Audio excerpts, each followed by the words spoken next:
In a small mountain village surrounded by forests and dusty roads, there lived a boy named Arman. The village was far away from the city, and most people there were poor farmers. Life was never easy. During summer, the heat burned the dry land, and during winter, freezing winds entered every broken house. But even in such hardship, people continued living with hope. Arman lived with his parents and younger sister in a tiny wooden house near the edge of the village. The roof leaked during rain, and the walls were weak and cracked. His father worked on other people's farms, while his mother sold handmade baskets in the local market. Every morning before sunrise, Arman woke up to help his father carry water and feed animals. After that, he walked several kilometers to school wearing old shoes with holes in them. Many days he went to school hungry because there was not enough food at home. Still, Arman carried something powerful inside him. A dream.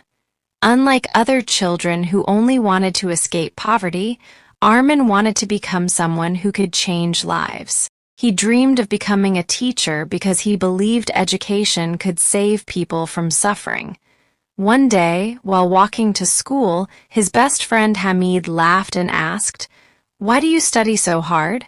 People like us always stay poor." Arman looked at him calmly.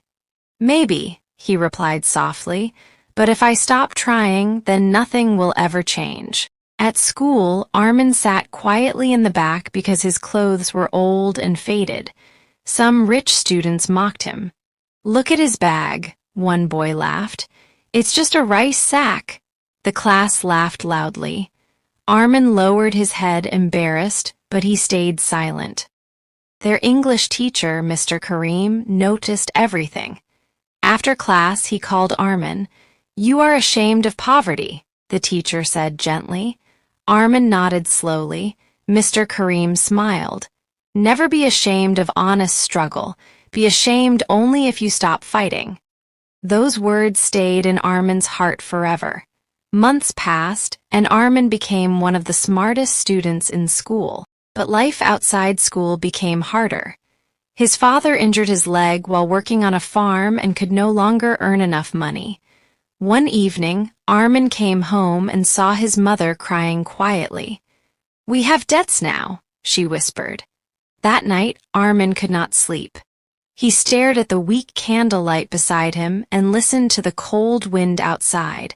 He realized something painful. Dreams alone were not enough. From the next day onward, Arman started working after school. He carried wood, cleaned shops, and helped farmers in the fields. Sometimes he returned home completely exhausted, but he still studied late into the night. His younger sister often watched him with admiration. "Brother," she asked one night, "why do you never rest?" Arman smiled weakly. "Because our future is sleeping somewhere far away," he said, "and I have to wake it up."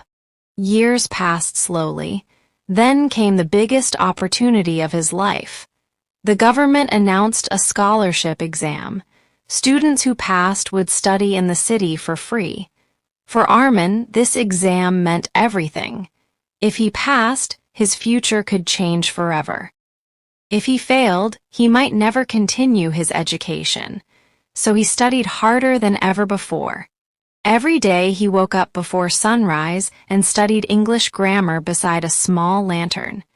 During the day, he attended school and worked in the fields. At night, he revised lessons while others slept peacefully. Sometimes his eyes burned from exhaustion. Sometimes he fell asleep over his books. But he kept going. One evening, his mother placed a warm hand on his shoulder. "You are working too hard," she said with concern. Arman shook his head. "This exam is my only chance." Finally, the exam day arrived. Hundreds of students gathered at a large school building in town. Many wore clean uniforms and carried expensive books. Arman felt nervous seeing them. "What if I'm not good enough?" he thought. But then he remembered his family's struggles. He walked inside with courage. The exam lasted several hours. Some questions were easy while others were difficult. Arman tried his best until the final minute. After the exam ended, he returned home with hope in his heart. For weeks he waited anxiously for the results. Then one afternoon, the results were announced. Arman searched desperately for his name, again and again, but it was not there. He had failed. For a moment, the world around him became silent. His hands trembled. His eyes filled with tears. All his hard work suddenly felt meaningless. That evening, he walked alone near the river outside the village. Dark clouds covered the sky. He sat quietly on a rock and whispered to himself, "Maybe people were right. Maybe poor boys cannot change their destiny." For the first time in his life, Arman wanted to quit. When he returned home, he avoided everyone and went straight to bed. The next morning, he refused to open his books. Days passed like this. One evening, his father slowly sat beside him. "I heard about the exam," he said softly. Arman looked down in shame. "I failed you." His father remained silent for a moment. Then he said something Arman never forgot. "Failure is only dangerous when you believe it is the end." Arman looked up slowly. His father continued, "When crops fail, farmers plant again. When storms destroy homes, people rebuild them. Life always gives another chance to those who keep moving." Those words awakened something inside Arman. The next morning, he opened his books again, but this time, something had changed. Earlier, he studied because he feared poverty. Now, he studied because he refused to surrender. From that day onward, Arman became stronger mentally. He stopped comparing himself to rich students. He stopped fearing failure. He focused only on improvement. A few months later, a new teacher arrived at school. Her name was Miss Alina. She taught English and communication skills. Unlike other teachers, she noticed students who struggled silently.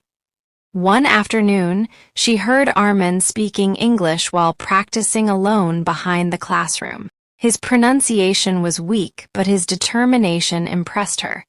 The next day she called him after class. "Do you enjoy learning English?" she asked. "Yes," Arman replied nervously. "Why?" "Because I believe language can open doors." Miss Alina smiled warmly. From that day onward, she started helping him after school.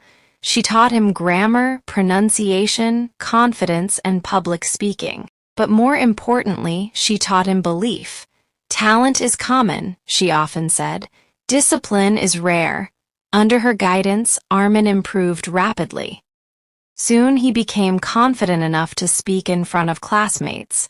One day, the school announced a speech competition in English. The winner would receive educational support and recognition. At first, Arman refused to participate. "I'm not ready," he told Miss Alina.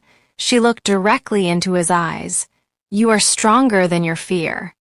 After days of hesitation, Arman finally agreed. The competition day arrived. Students from different schools gathered in a large hall. Some spoke fluent English confidently. Arman felt nervous hearing them. When his turn came, his hands shook badly. He walked slowly onto the stage. For a few seconds, he froze completely. The audience stared at him silently. Then he remembered his mother's tired face, his father's sacrifices, and all the nights he studied by candlelight. Suddenly, fear disappeared. He began speaking from his heart. He spoke about poverty, hope, failure, and courage. He spoke about children who wanted education but lacked opportunities. His voice became stronger with every sentence. By the end, many people in the audience had tears in their eyes. Although Arman did not win first prize, something unexpected happened. One of the judges approached him afterward. "Your English is not perfect," the judge admitted, "but your story inspired everyone." Those words meant more to Arman than any trophy. Slowly, his confidence grew. He continued studying harder than ever before. Months later, The national examination approached the most important test of his life. This exam would decide whether he could attend university. This time, Arman prepared differently. He created schedules, practiced speaking daily, revised lessons carefully, and avoided wasting time. Miss Alina guided him constantly. "You already have the ability," she reminded him. "Now trust yourself." The exam period finally arrived. For several days, students completed difficult tests in different subjects. Arman gave everything he had. After the final exam ended, he felt strangely calm. No matter the result, he knew one thing: he had truly fought for his dream. Weeks later, the results were announced. The entire village gathered around the notice board. Arman pushed through the crowd nervously. Then he saw it, his name. At the top, he had passed with outstanding marks. For a moment, he could not breathe. Then tears rolled down his face. His mother cried with happiness. His father hugged him tightly. The villagers who once doubted him now congratulated him proudly. Soon after, Arman received a scholarship to study at a university in the city. Leaving the village was emotional. It was his first time traveling far from home. The city felt completely different: crowded streets, tall buildings, bright lights everywhere. At university, Arman struggled at first. Many students spoke fluent English and came from wealthy families. He often felt insecure again, but he remembered something important. He had survived poverty, failure, and hopelessness. Fear could not stop him anymore, so he worked hard again. He spent hours in the library improving his English-speaking skills. He listened carefully during lectures and practiced communication every day. Slowly, professors began noticing him. Years passed. Arman graduated successfully and eventually became an English teacher. But unlike many successful people, he never forgot his roots. Instead of staying in the city for a high-paying job, he returned to his village. People were shocked. "Why come back here?" someone asked. "You can earn more money in the city." Arman smiled peacefully. "Success means nothing if you forget the people who helped you survive." He reopened the old village school and started teaching children for free in the evenings. He encouraged poor students who felt hopeless. Whenever someone complained about failure, he shared his own story. One rainy evening, a young boy approached him after class. "Sir," the boy asked quietly, "do dreams really come true for poor people?" Arman looked at him carefully because the boy reminded him of himself years ago. Then he smiled warmly. "Dreams do not belong only to rich people," he said. "Dreams belong to those who refuse to quit." Years later, Arman became known across many villages as a respected teacher and motivational speaker. People admired him not because he became rich, but because he lifted others while climbing himself. During one interview, a reporter asked him, "What was the turning point in your life?" Arman thought for a moment before answering, "The day I failed." The reporter looked surprised. Arman continued, "Before failure, I only wanted success. After failure, I developed strength." The reporter asked another question, "What advice would you give young people?" Arman smiled softly. "Life will test you many times. Sometimes you will feel invisible. Sometimes people will laugh at your dreams. Sometimes failure will break your heart. But never allow temporary pain to decide your future." That message spread everywhere. Many students found courage through his words. One evening, after many years, Arman walked alone through the same dusty road he used as a child. The village looked almost the same, but he had changed completely. He stopped near the old river where he once sat after failing his scholarship exam. The water moved quietly under the golden sunset. Arman smiled to himself. If he had surrendered that day, his entire future would have disappeared. In that moment, he understood the greatest lesson of life. Success is not about never failing. Success is about standing up every time life knocks you down. And because Arman never gave up, one poor village boy became a light for countless others.